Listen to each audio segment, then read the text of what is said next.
Hey there,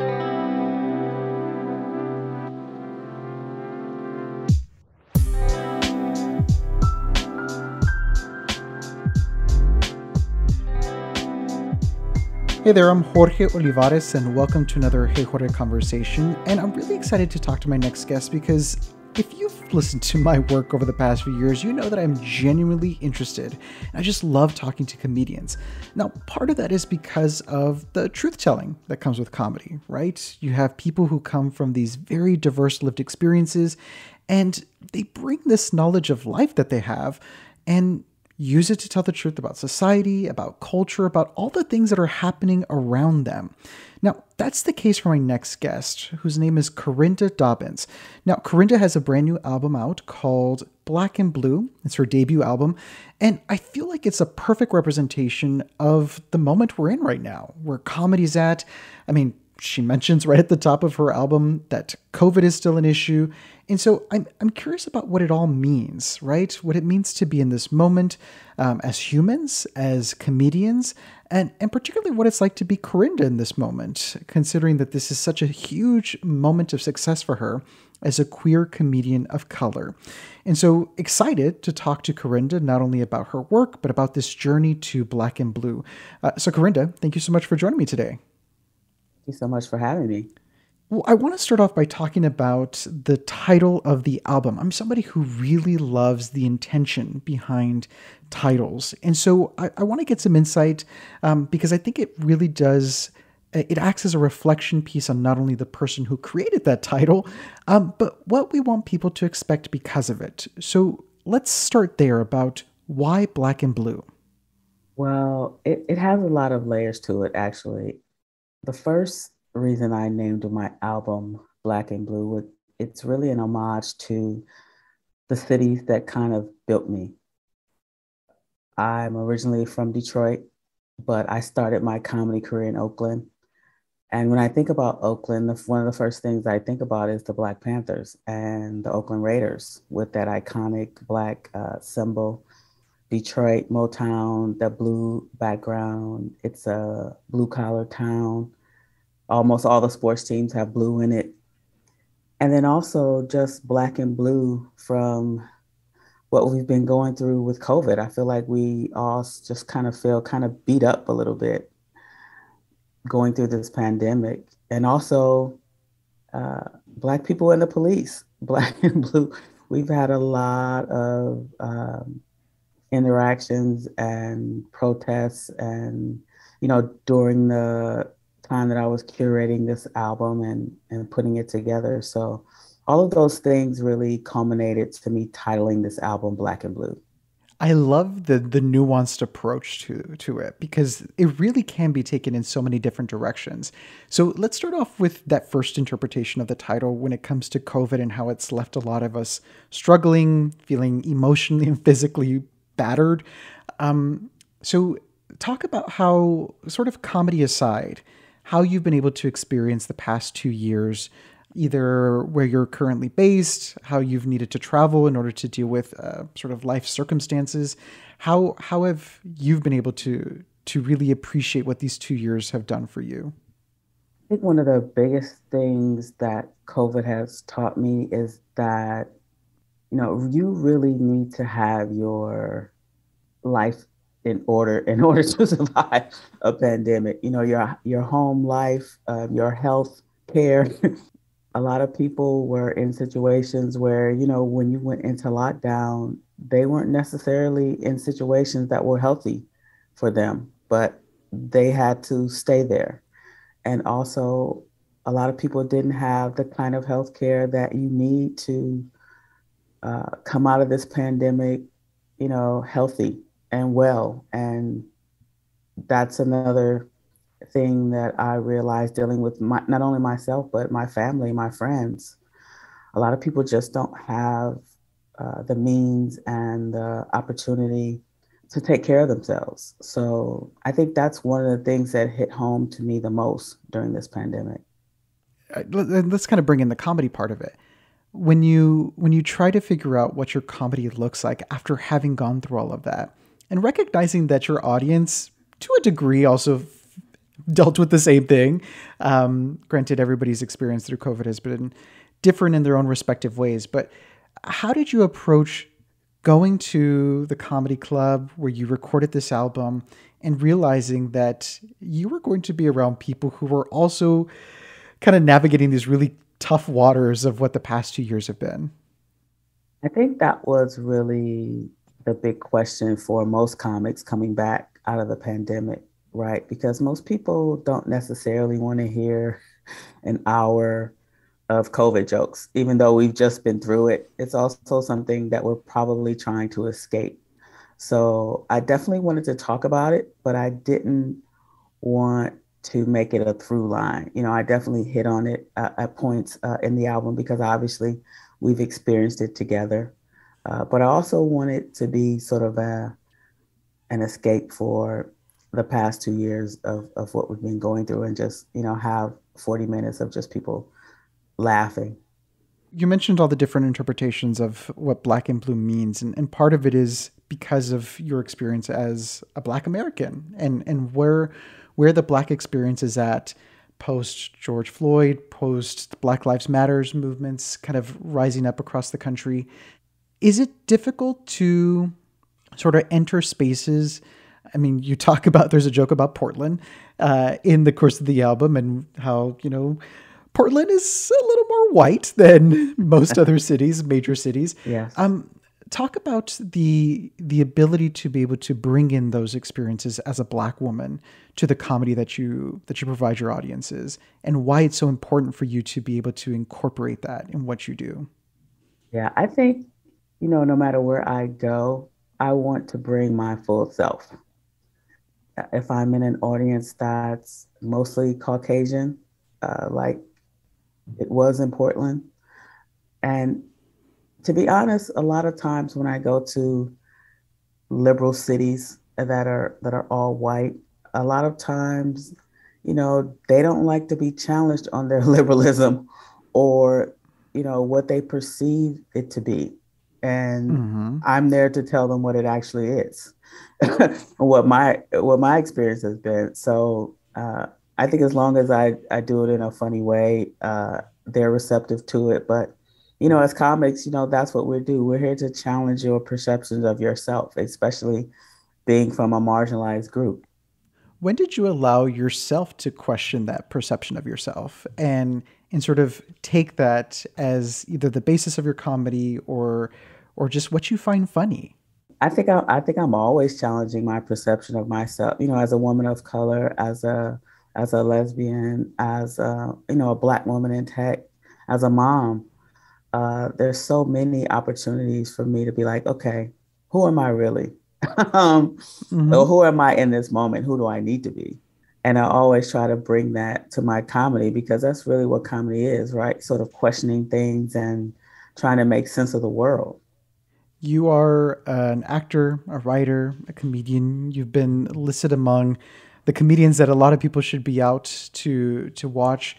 When you think about the accolades that come with that, with people being able to appreciate you for the art that you do, um, is that something that you were looking for? I think the overall question I'm trying to get at is when you pursue this comedy career and you pursue this thing that I'm assuming drives you both creatively and emotionally, what does it feel to get those reactions to your jokes, to your storytelling? How does it make you feel emotionally to be able to get that reception? I think it's a great feeling because this is an art form, and we work really hard at being able to put stories in into a joke form where people can react to it. And when you get that reaction, I mean, there's really nothing like it. And that's why comedians keep doing what we do, even though, I mean, it's a it's a tough road. I mean, it's not easy being a stand-up comic. So I think the best part for us is getting on stage and being able to tell our stories and being able to communicate to an audience and have that immediate direct connection. Like that's the thing that keeps us going between the open mics and the flights and the the bad traveling and the crappy motels and food that probably isn't that tasty. It's like, but when we get on stage, like we're like that's our time. Like that's what we do all that Hmm. stuff for to get to that. Do you get nervous when you're on stage anymore? Did you ever get nervous? Sometimes I do, sure. I often get nervous because my memory is very bad. Like Oh. like there like I can tell you like I've been doing comedy for 12 years and I've written a set probably before every time I've gone on stage and it has never been recited the way it's written down.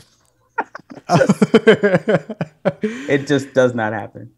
Does it throw you? Does it, or does it kind of like it keeps you on your toes in a Yeah, very fun, exciting way? I think it keeps me on my toes in an exciting way. Like you have to like know how to just be nimble and navigate, even though, it's never going to go the way you think it is.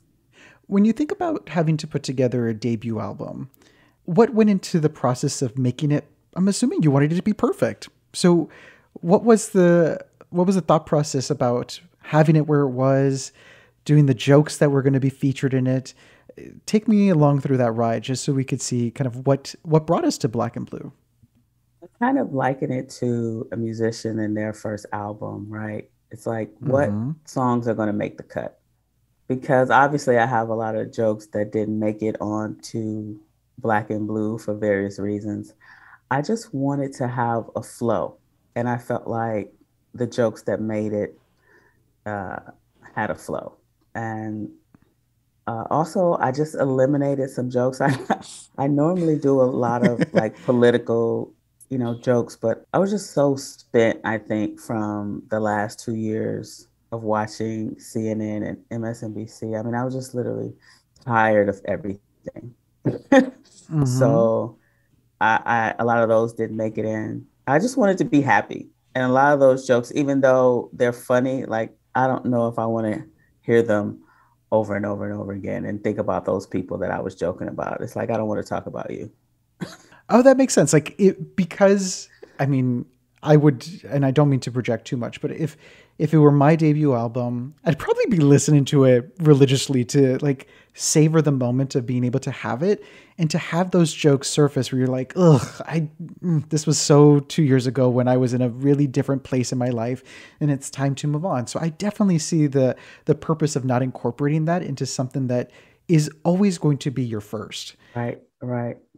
I definitely, like I said, I definitely wanted to touch on COVID because I feel like that's a touchstone moment for all of us.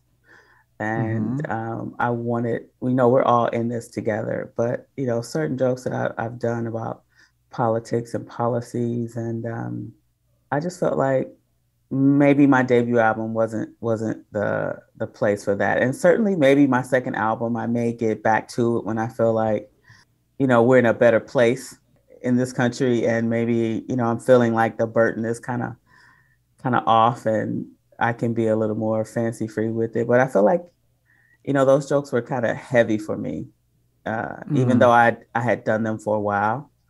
I just feel like I don't want to talk about these people. I want them to go away, and I want them to go I hide feel like under a a lot of rock. people agree with that. Yeah. Did you, as a fellow queer person of color, knowing just how difficult the last several years were under that particular political administration, did you find it difficult to laugh? Did you find it difficult to make jokes that weren't tied to something that really was heart wrenching and heart wrecking for a lot of us? I did. I did. Sometimes I found it difficult to get out of bed in the morning. I'm like, oh my God, what did he tweet this time? It's like Mm-hmm. every day that I thought that something couldn't get worse, it was getting worse.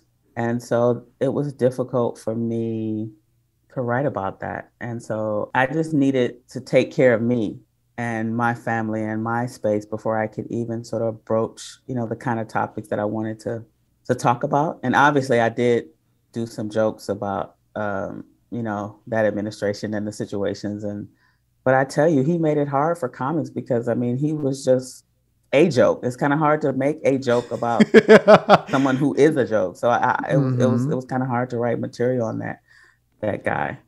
So to kind of bring things, tie a little bow on this particular story about politics. It's interesting that, we think about this particular new administration. We have our first Black female vice president who hails from Oakland. That is where Black and Blue was recorded. So talk about, we were talking about the process of what made Black and Blue what it was. Why there? Why did you choose to perform your routine there and record the album there?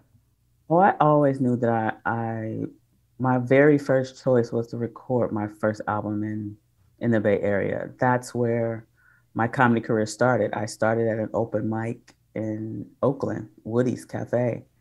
So, I mean, it's very near and dear to my heart. And, I recorded it with my good friend Daya. We both recorded our albums the same night. And there were just a lot of Black and brown people in San Francisco that, you don't really see that anymore. And we had them all there in one place. And that was special for us for obvious reasons. There used to be a very large Black and brown population in San Francisco, and most of those people have been gentrified. And I talk about that on the album as well. So even through my comedy career, the audiences have changed, over a decade of when I first started. So in what particular way? What have you noticed just kind of looking out, and who's looking back at you? When I first started, there was just a mix of people in San Francisco, and now it's very kind of tech bro-y audiences and not many people of color. So I see the gentrification in real time in my shows over the years. How does that change your joke writing process? Knowing that if you go to a particular space and that audience has changed, how does that impact what you write and how you deliver it? I think I just talk about my experience and how that has changed how I operate in that city. One of the jokes is that I don't see Black people in San Francisco anymore. And, there's a joke about that. And, I definitely have to address it. I mean, I feel like I wouldn't be a Black comedian if I didn't address the fact that, I used to have a joke. It's like in my like my writer, it's like, if you don't have two people, Black people in the audience, like I'm not performing. That's the bare minimum.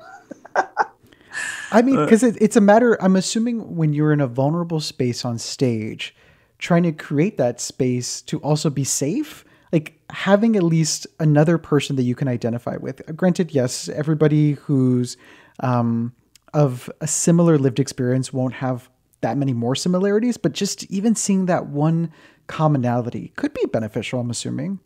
Absolutely. I mean, there's a certain comfort that you have when you see, people who are like you. I mean, that's why, a lot of people choose to, that's why there's a Chinatown, and there's, in every city, there's areas where like people like to live around each other. There's a comfort, and there's a reason why people like to do that. So obviously when I show up at comedy shows, I love to see, people of color in the audience. I want to have a sort of an experience with them, because some jokes, it's easier if I don't have to explain it so much. If they're there, they're going to get it. Like I don't have to do a whole lot of anything. It's like as soon as I say it, like they're on board. If it's an all white audience, I have to do a little more Educating. Well, yeah, this is this and this is that, and with people of color, I don't have to do that. It's like we're with you. We got it. We already know. I kind of want to go back to something you mentioned a little bit before about sort of outlining all the different, I guess, identifiers that you have. And one, you said you're a Black woman in tech, and kind of talking about how, especially in the Bay Area, the San Francisco area, it is very white bro techy. When you think about sharing that space, that tech space, like, do colleagues know that you do comedy, or is that sort of like your little secret on the side to kind of make sure that it is something that's a little bit different from what you do professionally for that space? The longer I did it, it was harder and harder to keep it a secret because people from work would be at my shows not knowing that I was on the show. Mm. And they would come to work and tell people like, "Oh, did you know that Karinda did stand-up comedy?" And of course, people would be like, "Oh, absolutely not. We didn't know." um, so the longer I did it, it was sort of the worst kept secret at work. And of course, I had jokes about being in biotech because there are a lot of microaggressions that I experienced in tech, and of course, I wanted to share those with people. So, and I think it probably got back to like, oh, doesn't she do some jokes about work? Yeah, she does. Better go check them out so you can see what she says. Yeah. What is it about sort of another identifier that you brought up was being a mom? What about motherhood sort of informs how you go about joke writing? I got to tell you, when my daughter was in her teenage years, being a comic was so therapeutic for me. I don't know if I would have made it without that. Like I couldn't afford probably I couldn't afford therapy, so that was my spot. That was my jam. And my daughter initially wasn't really that thrilled about me talking about her escapades on stage, but I told her I was like, you're really lucky that I get to talk about it on stage because I get to let it go. And then, Mm-hmm. we can move on from there. Has she kind of turned around to the Yeah, idea she, of she she turned around to it. Now she's like, oh, my mom talks about me in her act, and now our friends come to my shows, and she's really excited about it. when you got a chance to listen to Black and Blue, the debut album, in its entirety, mixed, score, whatever, everything that goes into having the final product, what was the first thing you thought of? I was like, thank God we had a small window to get this album done because Oh, this album was supposed to be done a year and a half ago, and the life variants happened. the variants took Variants over came. and we didn't do it. And Delta was kind of trailing off, and we recorded this before Omicron really took off, and so we had that little sweet spot to do it. And when I listened to it, I was just like really, really excited that we got an opportunity to have people in a building, safely distanced, masked, laughing, and experiencing this laughter with each other and got it recorded. I was just really, really happy about it. Now that the album's out into the world, what's the next thing? As you're climbing the mountain of success, what do you want the next summit to be? Obviously, I want to get out and tour and support the album. That was the original plan. Of course, we don't know what the next wave of COVID is going to do, but over the summer, that would be the next step in getting out and letting people see me live, and then hopefully, we can get started on the next album. But yeah, that's the next plan to get out and tour and go hit some cities. You mentioned that again, Black and Blue was recorded in Oakland. That's where you started your career. You said you did an open mic night at Woody's, I believe you said. Mhm. It was actually recorded in San Francisco at the Punchline, but it's Oakland adjacent. It is like it's all the same Just thing. It's crossing a like bridge. Yeah, yeah, yeah. Close when enough. you think about that night, do you remember much about that first night at Woody's? Oh yeah, I remember everything. Everything. I showed up and I signed up, and I was the only comic to sign up for an open mic. And if you know anything about comedy, that never happens. I mean, it's unheard of. I mean, it's like a unicorn. Hmm. And so I was the only comic to perform that night. So I did like 8 to 10 minutes my first night. Usually, I think you probably do 2 to 5 minutes your first time up. And I had some people there, but there were also a lot of people that I didn't know, and people seemed to be receptive to my performance. So I was like, hey, let's keep this rolling. Actually, the guy who was hosting the mic, he said he couldn't believe that was my first time doing comedy. So that was really uh, heartening Talk to about words me. of encouragement. Yeah, so I'm like, hey, let's keep this rolling. Let's see where I can go with this. Are there things about the Corinda from 12 years ago at that Woody's that you still see on stage? Like the stage you were on performing the Black and Blue album material. Did you see her? Did you feel her be there with you? I did. I did. And, she still has the love for stand-up comedy. Like that was the moment where I realized that I loved it. And so to see the culmination 12 years later, to still have that love for it and to still be as excited to do it and to still be loving making people laugh, that she's still there. Well, a reminder to our listeners that you can stream the debut album. Again, it's called Black and Blue, wherever you listen to your content. Karinda, how can people learn more about the stuff that you're doing, follow your work, and should you get a chance to go on tour, where they can find more information about that? They can go to my website, karindadobbins.com. Everything that I'm doing is there.